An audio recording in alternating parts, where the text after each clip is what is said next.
We'll ask the experts on the Get to the Point panel this evening if they agree or disagree, appreciate or detest the deal coming out of Vienna in mid-July. My starting point this evening takes a look at the current politics and possible implications for the deal for today's America and tomorrow's future. Since the 1940s, if there was one region of the world where we are concerned the most about tensions and the possibility of igniting global violence, that region would be the Middle East. Basically, ever since we finished a world war that shed the blood of millions, we have dealt with uprisings, threats, and acts of violence on local and state levels that have pushed world leaders into the fold in order to quell fears and, in some instances, broker peace. Now, that was with weaponry that ranged from conventional, such as guns, to sinister, such as Scud missiles, suicide bombings, and chemical attacks.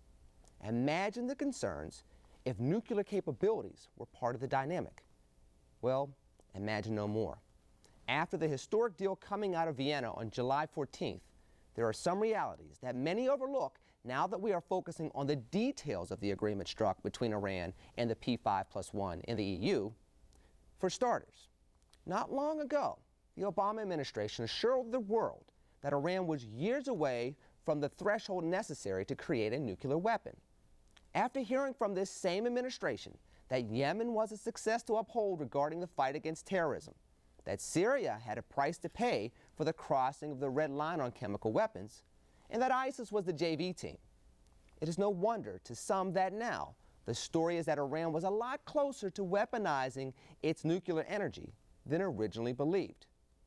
We now live in a time where world powers accept the existence of previously hidden nuclear facilities in Iran remaining intact, just as the Republic prepares for the infusion of roughly 1/4 of its economy back into the coffers once sanctions are lifted.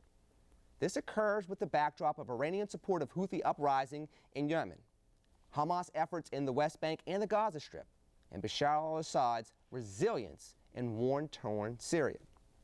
Bad regional and global actors with more money and more power usually don't satisfy their thirst for something more because of signed agreements and promises for future behavior. Look back to the buildup before World War II with Chamberlain's appeasement of Hitler.